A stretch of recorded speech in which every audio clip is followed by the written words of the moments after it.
Chers amis, la matinale Tocsin, merci à tous, à ceux qui viennent de nous rejoindre ce matin. On continue la matinale avec Laurent Izard. On va parler de la France parce qu'il faut en parler de la France. Salut Laurent, comment vas-tu? Bonjour Nicolas, tout va très bien. Bon, mais tant mieux, tant mieux, tant mieux. Là, aujourd'hui, je ne te reçois pas pour de l'économie, hein, parce que tu as écrit pas mal de livres là-dessus. La France et la découpe, chers amis, chez l'Artilleur. Allez vraiment lire ce que fait Laurent Izard. C'est vraiment un travail d'orfèvre et ça vous permet de bien comprendre ce qui nous arrive. Mais ce matin, je te reçois. Alors, je te présente, tu es normalien agrégé d'université en économie et gestion, notamment essayiste également, un essayiste. Hein, et tu viens ce matin pour nous parler de ce livre. 365 raisons d'aimer la France et les Français. C'est sorti aux très bonnes éditions aussi. Hein. Il faut toujours saluer ce travail de Via Romana. Donc, je vous invite bien sûr à aller vous le procurer parce que c'est un très bon boulot ce que fait Via Romana aussi. C'est une maison d'édition qui, à mon sens, trop confidentielle et qui mériterait d'avoir beaucoup plus une grosse communauté. Alors, elle a une communauté, mais une communauté encore plus importante. Voilà, on va en parler ce matin. Cher Laurent, pourquoi on est passé de l'analyse au scalpel de l'effondrement de l'économie française et à la savante à la découpe à ça, vraiment aimer la France. 365 raisons d'aimer la France. Pourquoi ce livre-là? Vous savez, c'est important d'aimer la France. Hein. Ouais. Et vous avez sans doute remarqué, Nicolas, qu'il y a aujourd'hui une fâcheuse tendance qui est désormais bien ancrée chez les journalistes, chez les politiques, mais aussi chez les scientifiques, et qui consiste à dénigrer de façon systématique notre pays, son passé, ses valeurs, et toutes celles et tous ceux qui l'ont servi avec grandeur. Alors, moi, j'ai voulu, je sais pas, créer une espèce de petit antidote, tout à fait humblement, mais pour dire que la France a fait de belles choses et qu'elle a servi aussi le monde entier hein, par ses découvertes, par ses apports. C'est important de le dire, surtout pour les jeunes. Oui, oui. Et comment on explique ça, finalement, cette espèce de dénigrement permanent de la France? Et c'est le cas aussi dans nos élites, entre guillemets. Ne sautez pas de votre chaise, chers toxinotes, les élites, effectivement. Pourquoi ce dénigrement, Laurent? Ouais, je pense que dans certains cas, et notamment chez nos politiques, il y a une finalité derrière. Hein. On cherche à casser le passé pour imposer une espèce de nouvel ordre de valeurs, si vous voulez, plus conforme à leur façon de penser. Alors, on casse tout. On casse l'histoire, on casse tout ce qui peut apparaître comme étant le socle fondateur de notre pays pour imposer une nouvelle société qui, à mon sens, ne sera pas meilleure que l'ancienne, bien au contraire. Alors, c'est pas le cas de tous, hein, il faut bien le dire. Hein. Moi, voilà. Mais c'est vrai que c'est devenu, je sais pas, une espèce d'habitude, si vous voulez. Voilà, on dit du mal. Et puis, ça touche tout le monde. On dit que Napoléon ne pensait qu'à faire la guerre, que Louis XVI n'était qu'une vieille baderne qui était très loin du peuple. On dit que Pasteur n'a rien inventé. Vous voyez, on entend ça tous les jours. Alors c'est un peu énervant au bout d'un moment quand même. Oui, et c'est pour ça que ce livre-là vient de paraître, on va en parler. Le choix est très clair, hein. Il y a vraiment énormément beaucoup de dates, de moments importants de la France, des inventions, des moments historiques. Comment ce choix a été fait, Laurent? Comment ce choix a été fait? Parce que quand on commence à se plonger là-dedans, on peut faire un grimoire à ce niveau-là. On peut faire l'encyclopédie universaliste. Comment ce choix a été fait, Laurent, concrètement? Au départ, j'ai eu l'envie, et c'est ce qui a donné lieu à ce livre, de faire une éphéméride. C'est-à-dire, pour chaque date de l'année, eh bien, trouver un événement à date anniversaire qui met en valeur notre patrimoine, notre passé, nos inventions. Vous voyez. Alors, c'est parti de cette idée-là. Voilà. Alors après, il faut trouver effectivement pour chaque date un événement intéressant. Alors pour ça, c'est quand même un gros travail de recherche. Et puis il faut faire des choix parce que c'est pas toujours facile. Et puis condenser un événement assez dense et complexe en une page, parce que c'est une page par événement. C'est aussi un exercice de style un petit peu difficile, mais j'ai pris beaucoup de plaisir à le faire parce que je sentais qu'il y avait, si vous voulez, ce besoin d'avoir un livre qui puisse synthétiser tout ça et qui n'existait pas jusqu'à présent. Oui, parce que le choix, effectivement, c'est très synthétisé, chers amis de Toxinote, c'est vraiment résumé à une page. Donc, déjà, on peut le lire de façon totalement, je ne vais pas me dire désordonnée ni désorganisée, mais désordonnée, on peut butiner, Laurent. On peut butiner dans ce livre-là. Hein. C'est le but. C'est le but. Et et effectivement, il y a pas, ça permet de pas devoir lire en profondeur. C'est intéressant pour comprendre le début, lire, comprendre la fin, lire le début. C'est vraiment intéressant. Mais ça va vraiment de tout. Ça va des inventions, ça va des moments importants, notamment il y a Pierre de Coubertin, la première pendule de Foucault également, la première séance d'Académie Goncourt. Tout ça. C'est intéressant parce que ça montre au fur et à mesure comment la France aussi s'est constituée, elle s'est épaissie culturellement. Oui, oui. D'un point de vue culturel, la France a apporté énormément au monde en matière notamment artistique, sculpture, peinture, architecture, mais aussi en matière littéraire. Hein. Il faut savoir que nos auteurs classiques français sont lus partout dans le monde, même certains qui sont un petit peu oubliés aujourd'hui ou qui sont un peu relégués au rang, si vous voulez, de littérature secondaire. Hein. Moi, je suis sidéré de voir, par exemple, que au lycée, on n'enseigne pas, on ne parle pas de Jules Verne, par exemple, alors que Jules Verne est lu partout dans le monde et a donné lieu à des tas d'adaptations cinématographiques ou autres. Et on pourrait en citer de très nombreux. Alors, pour les inventions aussi. La France a apporté énormément de contributions au monde. Tiens, juste un exemple comme ça en passant. Il y a certainement parmi les personnes qui nous écoutent, il y a des amoureux de la mer. Eh bien, savez-vous tout ce que la France a apporté au monde en matière de connaissance de la mer? Vous savez, c'est un Français qui a inventé le sonar. Voilà, qui est aujourd'hui quelque chose d'extrêmement utile en matière donc de navigation. Vous voyez, c'est un Français qui a inventé la fameuse lunette de Fresnel, vous savez, qui équipe tous les phares et qui permet aux navigateurs de se retrouver grâce à l'émission extrêmement puissante de ces lentilles en haut des phares. C'est des Français qui ont créé le bathyscaphe pour l'exploration des fonds sous-marins. C'est un Français, Émile Gagnan, qui a créé le premier scaphandre autonome. Vous voyez, qui permet effectivement d'aller sous la mer sans être relié à un bateau, comme on voit chez Tintin, par exemple, vous savez, dans le trésor de la Langue Rouge. Voilà. Bon, on pourrait multiplier les exemples. Hein, les fameuses sondes Pitot, Pitot, c'est un Français. Les radars, les premiers radars, c'est une invention française en réalité. Vous voyez, bon, on pourrait multiplier les exemples. Et puis de façon plus prosaïque, ce qui a permis aux marins de ne pas souffrir trop de malnutrition et de scorbut, c'est aussi l'invention de la boîte de conserve, qui est due à un Français qui s'appelle Nicolas Appert. Vous voyez, voilà, c'est juste un exemple, mais on pourrait multiplier les exemples dans tous les secteurs en réalité. Oui, et c'est intéressant. Alors, c'est pas chronologique, enfin, c'est chronologique dans le sens où c'est date anniversaire, hein, 1er 2 janvier. Par exemple, à la deuxième page, nous avons le 2 janvier 42. Jean Moulin, vous le connaissez, est parachuté en France comme représentant du général de Gaulle. Alors, c'est intéressant parce que ça aussi, c'est pas forcément ce qu'on sait de Jean Moulin, Laurent. Jean Moulin, c'est vrai que c'est intéressant de savoir, voilà, c'est un choix intéressant. Moi, ce que je trouve très intéressant chez Jean Moulin, personnellement, c'est deux choses. La première chose, c'est effectivement le courage. Parce que, voilà, c'est un préfet, hein, et être parachuté en France, organiser les réseaux de résistance, il savait qu'il avait quand même des chances sérieuses de très mal finir, ce qui a été le cas. Mais il y a une deuxième chose qui est très intéressante pour moi, hein, chez Jean Moulin, c'est que c'était un homme de gauche. Oui. Et cet homme de gauche, c'est rallié au général de Gaulle, si vous voulez. Dans les grands événements, moi, ce que je constate en étudiant, je ne suis pas historien, mais ce que je constate en étudiant de plus en plus l'histoire de France, ce que j'adore faire, c'est que dans les grands moments, dans les moments difficiles, parfois les Français savent se rassembler, vous voyez, quelles que soient leurs opinions politiques, religieuses. Et on peut trouver d'autres exemples. Et moi, je trouve que ça, c'est quand même très, très intéressant, parce que ce qui soude finalement des gens qui ont des opinions politiques extrêmement différentes, et c'était le cas entre Jean Moulin, qui n'était pas du tout gaulliste, voilà, et De Gaulle n'était pas communiste. Mais ce qui est intéressant, c'est de voir qu'il y a un socle, quand même, si vous voulez, de valeurs. Il y a un socle commun. Le refus de l'oppression, le refus de la barbarie, les droits de l'homme, et l'honneur de la patrie aussi, vous voyez. Et ça, c'est quelque chose d'extrêmement important et que moi, j'ai voulu mettre en valeur dans ce livre.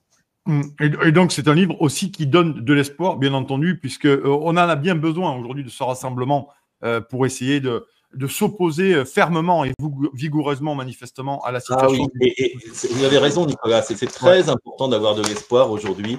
Et c'est la raison pour laquelle, vous voyez, moi, si j'avais du temps et si, voilà, on pourrait presque écrire un tome 2 avec des réalisations beaucoup plus récentes. Aujourd'hui, il y en a beaucoup. Si on regarde l'actualité, on trouve tous les jours des réalisations merveilleuses qui sont faites par des Français. Vous voyez. Moi, tiens, un petit exemple en passant. Je viens de voir, là, il y a quelques jours, qu'un chercheur français qui s'appelle Christophe Le Tourneau a inventé un vaccin qui pourrait être extrêmement efficace, un vaccin thérapeutique extrêmement efficace contre le cancer. Et c'est une révolution. Oui, sur les cellules tumorales et les métastases. Exactement. Et il y a quelques années, c'est une chercheuse française, on peut la citer, elle s'appelle Emmanuelle Charpentier, qui a créé un outil qui permet de couper, découper de l'ADN, et ça permettra, si vous voulez, ce ciseau à ADN permettra de soigner de nombreuses maladies génétiques. Voilà. Voilà, les exemples sont multiples et c'est ça qui est très beau parce que souvent les Français sont à l'origine de belles inventions. Bon, ils ne savent pas toujours les exploiter, mais ça, c'est un autre problème. Mais ils sont à l'origine de très belles inventions. Ça veut dire que finalement, on doit avoir de l'espoir que même dans ces situations compliquées que la France vit, parce qu'elle vit aujourd'hui vraiment une situation plus que compliquée, hein, on ne va pas dire désespérée parce qu'on n'est pas là pour vendre du pessimiste et c'est pas le but, notamment si on fait ça, sinon on aurait fermé la boutique, on se serait extradé ou on aurait quitté la France, c'est pas le cas. Ça veut dire que finalement aujourd'hui on se rend compte qu'on a quand même des raisons d'espérer assez fortement et ce livre-là nous y engage aussi. Hein. Vous savez, l'espoir c'est ce qui fait tout. Voilà. L'espoir il doit être nourri, si vous voulez. Il faut le nourrir avec effectivement une bonne connaissance déjà de notre passé, de ce qui fait la force de notre pays. Et on l'oublie très souvent, si vous voulez. On oublie la qualité de nos chercheurs, on oublie la qualité de nos scientifiques, on oublie aussi la qualité parce qu'on n'en parle pas, mais des juristes que l'on a en France. Vous avez voilà, tout le travail qui est fait, c'est fantastique. Tiens, à propos des juristes, justement, vous savez, nous, on a une vision, forcément, on est français, on a une vision franco-française. Mais quand on se promène un petit peu dans d'autres pays du monde, ben, on se rend compte qu'il y a des textes fondateurs qui ont eu un impact extraordinairement positif dans beaucoup de pays. Vous savez, la Déclaration des droits de l'homme de 1789, c'est quelque chose qui, aujourd'hui, en 2025, donne espoir à beaucoup de gens, si vous voulez. Le Code civil Napoléon, 1804, ben, vous savez qu'à peine modifié, c'est encore le Code civil qui sert dans de nombreux pays, notamment des pays d'Afrique, voyez, qui est aujourd'hui le droit positif de nombreux pays d'Afrique. La loi sur les associations de 1901 elle a été copiée partout dans le monde. Voyez. Donc voilà, nos raisons d'espérer, c'est aussi notre capacité à créer et à exporter de très belles réalisations dans tous les domaines. Oui, et je voudrais qu'on avance sur quelques dates, chers amis, et je vous engage à lire le livre, bien entendu, parce qu'il y a quand même beaucoup de dates. Hein, c'est sur une année date anniversaire, soyons précis, notamment le 13 janvier 1898, hein, le journal L'Aurore publie la célèbre tribune J'accuse d'Émile Zola. Ça aussi, ça permet de le remettre au goût du jour et de se remémorer aussi ces moments importants de l'histoire française contemporaine, hein, pour le coup. Hein. Et oui, et vous voyez, là encore, c'est quelque chose de très intéressant parce que Zola était déjà très connu à l'époque. Et le fait de publier cette tribune allait à contre-courant en réalité d'une majorité de Français, mais il a eu le courage, vous voyez, de faire cette tribune, de se remettre en cause. Il a eu des soucis d'ailleurs à la suite de ça. Ça, on n'en parle pas beaucoup, mais bon voilà. Et vous voyez, moi, c'est ce que j'aime beaucoup dans l'esprit français, c'est cette capacité justement à casser un petit peu l'ordre établi quand c'est nécessaire. Oui. Vous voyez, là aujourd'hui, on enregistre, on est le 18 juin. C'est l'appel du général de Gaulle. Le général de Gaulle, vous savez, il avait été élevé dans une tradition d'obéissance, de respect, une tradition militaire. Et il lance son appel en s'opposant finalement à toute la hiérarchie, si vous voulez. Il a été condamné à mort pour ça. Voyez. Il a su un moment... Voilà, dire non, là il y a quelque chose qui ne va pas. Donc les règles, il faut les respecter la plupart du temps, sinon c'est l'anarchie. Mais il y a un moment où c'est nécessaire de dire non et de s'engager. C'est ce qu'a fait Zola, c'est ce qu'a fait De Gaulle et ce qu'ont fait beaucoup d'autres encore. D'ailleurs, le 14 janvier, vous me tendez la perche, cher Laurent. Le 14 janvier 63, le général de Gaulle, alors président de la République, s'oppose à l'entrée du Royaume-Uni dans la communauté économique européenne, ainsi qu'au stationnement, ça c'est important, le stationnement de missiles américains Polaris sur le sol français. Ça aussi, à un moment donné, c'est une volonté de souveraineté et de dire non à la colonisation ou à la vassalisation de la France, quelque part. Hein. De Gaulle était un visionnaire. Je Hmm. pense qu'il voyait les choses qui allaient arriver avant tout le monde, Ouais. si vous voulez. Et notamment, il a compris qu'il y avait des tentatives hégémoniques de la part des États-Unis. Il l'a compris très tôt. Voilà. Et c'est la raison pour laquelle, par exemple, il n'a pas accepté de se rendre aux cérémonies de célébration du Ouais. débarquement. Parce qu'il avait bien compris que la volonté des Américains, c'était d'asseoir leur hégémonie sur la France. Tout était prévu d'ailleurs. Hein. Il y avait une monnaie qui avait été créée spéciale, des institutions qui avaient été programmées. La France était considérée comme un pays vaincu, occupé. De Gaulle s'y est opposé. Mais on pourrait multiplier les exemples. Hein. Vous savez, il y a une interview de De Gaulle qui est très très intéressante en 1967, si je ne me trompe pas, voilà, et De Gaulle explique à propos du conflit, il y avait eu la guerre des 6 jours, à propos du conflit, si je ne me trompe pas, entre Israël et ses voisins. Et De Gaulle avait dit, attention, le conflit, il va durer très longtemps. Et il n'y aura pas de solution à court terme. Et ne croyez pas qu'une solution militaire va tout arranger en quelques jours. Ouais. Là encore, il a été terriblement visionnaire. Et on pourrait multiplier les exemples.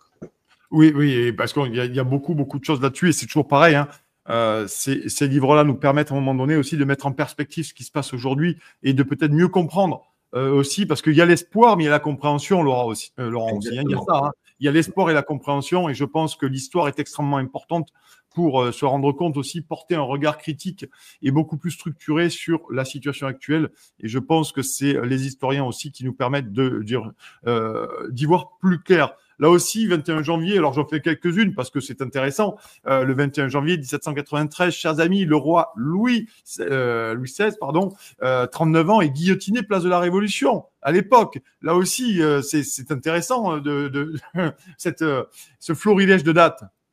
Alors, c'est une des rares dates dans le bouquin, peut-être même la seule, qui est sinistre. Voilà. Alors, j'ai voulu ne mettre dans ce livre que des anecdotes ou des réalisations plus connues, mais toujours positives, si vous voulez. Alors là, voilà, on tue un roi. Et pour moi, voilà, c'est pas quelque chose du tout de positif. Alors, pourquoi j'ai voulu en parler? Pourquoi j'ai voulu mettre cette date sinistre dans le livre? Bah, tout simplement parce que Louis XVI, si vous voulez, il est mort en héros, voire même certains disent presque en saint, vous voyez. Voilà. Vous voyez, c'est quand même assez incroyable, quelqu'un qui est au bord de l'exécution, au bord de la mort, bah, la seule chose à laquelle il pense, et il le dit, c'est pardonner. Voilà. Pardonner à ceux qui l'envoient à la mort, et puis faire un vœu, un souhait, c'est que son sang ne retombe pas sur la France, vous voyez. Moi, je trouve que c'est magnifique et je pense que l'histoire, qui n'est pas encore figée aujourd'hui, fort heureusement, reconnaîtra davantage la valeur de Louis XVI à travers toutes ses réalisations qu'elle ne le fait aujourd'hui. C'était une histoire tout de même, pour rallier un peu l'actualité, c'était une histoire extrêmement riche. Vous avez parlé de Louis XVI, on parlait du général de Gaulle et on pourrait parler de tant d'autres. Finalement, alors pas sur les inventions, parce que vous avez aussi parlé de ce ciseau ADN ou notamment ce Français qui a fait des énormes avancées sur les cellules tumorales du cancer pour soigner le cancer. Espérons que ça puisse être à un moment donné généralisé et que on puisse à un moment donné vivre mieux ou vivre plus longtemps, bien entendu. Aujourd'hui, tout de même, sur le plan politique, on doit quand même se dire je ne vais pas faire mon passé, c'était mon réac, mais tout de même, où sont les De Gaulle, où sont les Pierre Mendès France, où sont les Louis XIV, où sont ces gens-là? On a quand même l'impression qu'il y a une décadence intellectuelle et culturelle d'une partie des gens qui sont censés nous gouverner, du moins sur la classe politique. Est-ce que vous partagez ce sentiment ou pas, Laurent? Bah, des grands hommes, hein, il y en a un ou deux par siècle. Voilà. Oui, je partage cette idée, oui, effectivement. Mais là encore, moi, vous savez, je suis plein d'espoir pour l'avenir parce que je trouve que dans le personnel politique, parmi celles et ceux qui sont connus, mais aussi beaucoup moins, bah, il y a toute une classe de trentenaires qui me semble extrêmement intéressante, dynamique, volontaire. Alors, ce qui est vrai, et ça, vous l'avez bien compris, hein, c'est que on n'a pas aujourd'hui chez nos hommes politiques, enfin, il manque deux choses à mon avis. Hein, voilà. D'abord, il manque le socle culturel. Ouais. Quand on voit à quel point De Gaulle était cultivé, quand on voit à quel point Pompidou connaissait tout de la poésie française, etc. Bon, on pourrait en citer d'autres, mais ça, c'est voilà, c'est quelque chose bon, qui malheureusement se perd. Et puis, le deuxième point, c'est la probité, c'est l'honnêteté. Vous savez, la multiplication des condamnations en justice de nos politiques, vous ne pouvez pas imaginer à quel point ça fait du mal à notre pays. Parce que, qu'on le veuille ou non, nos politiques, ce sont des modèles pour la population, pour les jeunes. Vous voyez. Alors évidemment, ça fait bizarre de dire ça, mais parce que c'est pas des modèles au sens d'un rappeur ou d'un. Vous voyez. Mais en réalité, quand ils voient ce que les hommes politiques se croient permis en matière financière, mais aussi dans le fonctionnement de l'Assemblée nationale, qui est diffusé à la télé. Après, il ne faut pas s'étonner de certains comportements des jeunes, si vous voulez. Voilà, il y a une espèce de mimétisme. Hein. Si eux peuvent le faire, pourquoi moi je le ferais pas? Voilà. Alors moi, je trouve ça extrêmement dramatique. C'est ce qui manque le plus, je crois, nos hommes politiques aujourd'hui, c'est la probité. Vous savez, on parlait de Gaulle tout à l'heure. Juste une petite anecdote. 2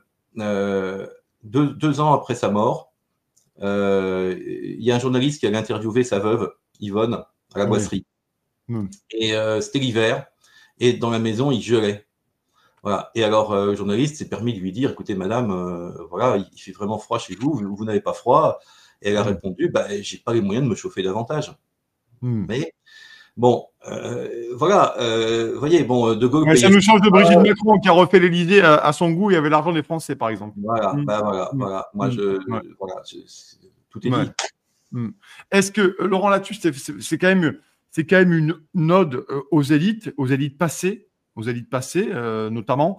C'est la question, est-ce que finalement, il n'y a pas une décorrélation aujourd'hui? Alors vous êtes normalien, donc, mais je veux dire par là, c'est qu'est-ce qu'il n'y a pas une décorrélation entre nos élites contemporaines actuelles, même actuelles, les diplômes, les grandes écoles aussi, et finalement la capacité aujourd'hui à tenir le pays, à le sentir, à le voir, à le gouverner pour l'intérêt collectif et non plus pour des intérêts privés. Est-ce que là aussi, il n'y a pas une certaine forme de décorrélation quand on voit tous les hauts fonctionnaires qui sont à la tête de l'État, qui pantouflent, qui rétourpantouflent, et finalement, j'ai pas l'impression qu'ils soient vraiment épris, amourachés ou amoureux transis de la France et de notre avenir en commun. Hein. J'ai pas l'impression. Est-ce qu'il y a une décorrélation là aussi peut-être? Ouais, non, je suis d'accord. Ce qui est certain, c'est que chez nos élites qui sortent des grandes écoles, il y a une vision, je dirais, très mondialiste hein, de l'actualité, des problèmes économiques, des problèmes sociaux.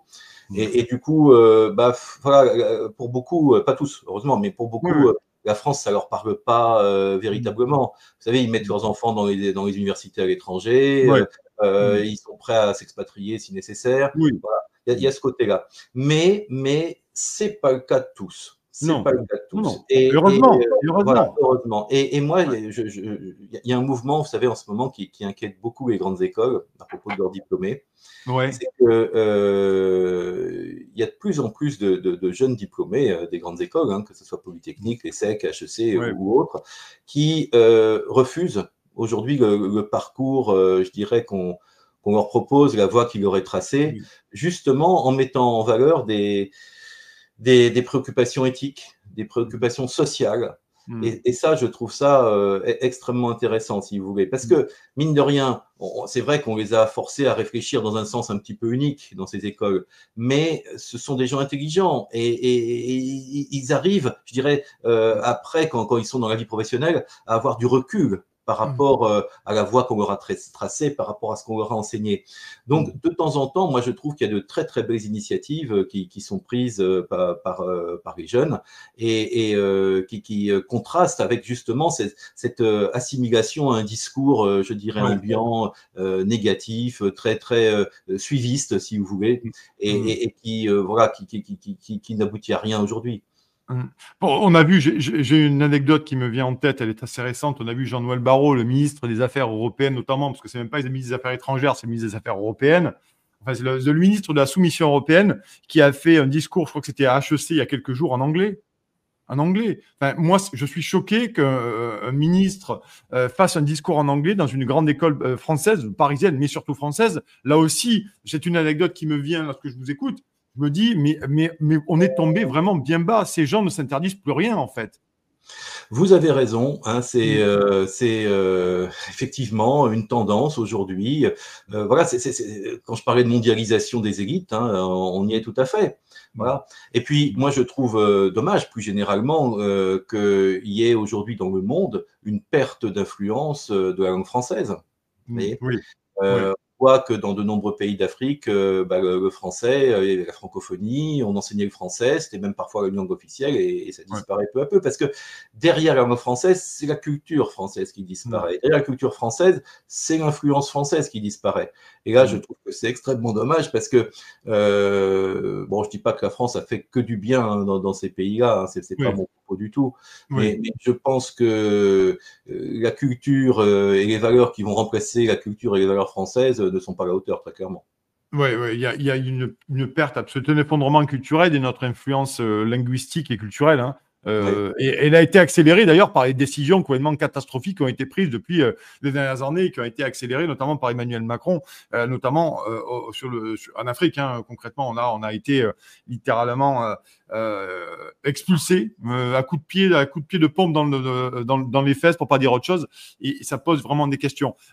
Il nous reste encore 3-4 minutes, Laurent Izard. Merci d'être là ce matin, Laurent, pour nous parler de ce livre. Chers amis, n'hésitez pas à vous le procurer. 365 raisons d'aimer la France et les Français aux éditions Via Romana. Et je vous le répète, pour ceux qui viennent nous rejoindre, n'hésitez pas à aller fouiller chez Via Romana, parce qu'il y a pas mal de bons titres. Et nous recevons régulièrement sur Toxin des auteurs de Via Romana. Donc ce matin, c'est le cas avec Laurent Izard. Vous le connaissez, hein, notamment pour son livre À la sueur de ton front, les vraies conséquences de la mondialisation sur le travail en France, aux éditions L'Artilleur. Et La France vendue à la découpe, toujours chez Édition Artillère. Donc, n'hésitez pas à vous les procurer.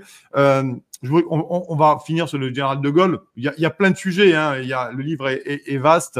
Il y a plein de questions. Le 7 mars 1966, la France quitte le commandement militaire intégré de l'OTAN, l'organisation du traité de l'Atlantique Nord. Là aussi, on a bien vu que Sarko nous y a remis. Manifestement, c'était des grandes décisions du général de Gaulle dans lesquelles la France récupérait son indépendance et sa capacité d'agir ou de ne pas agir d'ailleurs, hein, pour le coup. Hein. Oui, et on a une actualité là-dessus, hein, Ouais, oui. parce que tout s'enchaîne. Hein, il y a un projet aujourd'hui de mutualisation de la force nucléaire française entre les différents pays de l'Union européenne. Si vous voulez, le général de Gaulle, lui, croyait fermement que la France avait tout intérêt à être autonome militairement, stratégiquement, pour de multiples raisons. Alors aujourd'hui, c'est vrai que les armes coûtent de plus en plus cher. C'est vrai qu'il y a l'aspect politique qui fait qu'on veut tout mutualiser en Europe, et notamment l'armement, mais aussi la stratégie militaire, le commandement militaire. Voilà. Moi, je pense que c'est quand même assez dangereux pour plusieurs raisons, et une des raisons, si vous voulez, c'est que aujourd'hui, on voit au sein de l'Union européenne que la France a une influence qui est extrêmement réduite, hein, par rapport notamment à l'Allemagne. Donc, moi, je voudrais pas que nos décisions militaires soient subordonnées à l'accord des Allemands, si vous voulez. Voilà. Et puis, je voudrais pas que, comme ça a été le cas en 1914, nous soyons par un jeu d'alliance entraînés dans des conflits qui nous dépassent. Bon, moi, je pense qu'aujourd'hui, le conflit, notamment entre la Russie et l'Ukraine, on s'implique, à mon avis, excessivement là-dedans. Je pense que nous avons tort. Et je pense qu'effectivement, avoir une indépendance totale de décision militaire, c'est quelque chose à laquelle je suis très attaché. Vous savez, on a des constructeurs extraordinaires. Hein. On est capable de construire des chars tout seul, on est capable de construire des porte-avions tout seul, on est capable de faire des missiles tout seul, on est capable évidemment de faire des avions parmi les meilleurs du monde tout seul. Donc voilà, ça n'interdit pas les alliances. Hein. Moi, je suis pas en train de dire voilà, mais il faut rester souverain. Il faut rester autonome pour que les Français puissent décider eux-mêmes de leur avenir. Puis celui qui nous cherche, le chef des armées, Macron, il raconte n'importe quoi, n'importe où, n'importe comment. Il se dédie du soir au matin. Manifestement, là aussi, on a quand même quelqu'un qui est comme un canard sans tête. qui raconte n'importe quoi sur Israël et l'Iran. Sur l'Ukraine, c'est pareil, il a mis beaucoup d'argent sur des aides directes ou des aides via la Commission de Bruxelles. Et là aussi, sur le conflit israélien-Iran, il a dit tout et son contraire en l'espace de 10 jours. Hein. Tout et son contraire. Il y a une loi d'airain en matière de diplomatique, si vous voulez. C'est que si on veut être crédible à l'étranger, eh bien, il faut avoir un discours à la fois clair et constant. Voilà. Là, on est crédible. Si on change effectivement d'avis tous les 8 jours, s'il y a des tâtonnements idéologiques ou stratégiques, on n'est plus crédible à l'étranger. Or notre force aujourd'hui, et c'est pas seulement nous, hein, mais la force diplomatique d'un État, c'est d'être crédible et respecté à l'étranger. Et il faut rester respecté à l'étranger. Ouais, en tout cas, c'est l'espoir qu'on fait. En tout cas, chers amis, moi, je vous invite à lire ce livre, le nouveau livre de Laurent Izard. Vous avez vu les derniers livres, hein. Bien tenir la sueur de ton front. On va les repasser. Laurent Izard, la sueur de ton front. Les vraies conséquences de la mondialisation sur le travail en France. Très intéressant. Vous allez voir que ça détruit énormément le narratif qu'on essaie de nous imposer, hein, notamment sur la réindustrialisation, sur le chômage qui baisse, sur les emplois qui reviennent. Bon, non, c'est un vrai chaos économique. Ensuite, celui-ci, très intéressant. J'avais déjà reçu Laurent à ce sujet-là. La France vendue à la découpe entreprise, terre agricole, immobilier, brevet, car la France vend son avenir. Et j'ai envie de dire aussi ses forces vives, hein, concrètement. D'ailleurs, elles sont de moins en moins vives. Hein. Elles sont de plus en plus faiblardes. Et de fait, celui-ci, les deux, chez l'artilleur, et bien entendu le dernier. Lisez-le, vous allez apprendre plein de choses vraiment intéressantes chez Via Romana, 365 raisons d'aimer la France et les Français. Laurent Izard, n'hésitez pas à vous le procurer en librairie ou directement chez l'éditeur, chez Via Romana. Ils se feront plaisir, bien sûr, de vous l'envoyer. Merci beaucoup, Laurent, d'être venu ce matin sur Tocsin. Merci Nicolas de m'avoir invité. Ben, c'est normal, c'est toujours un plaisir de vous avoir, de vous compter sur nos plateaux pour essayer un peu de nous intéresser à tout ça et d'avoir votre analyse également qui est toujours passionnante. Merci Laurent, vous souhaite une excellente journée, un excellent week-end. Merci beaucoup. Merci à vous.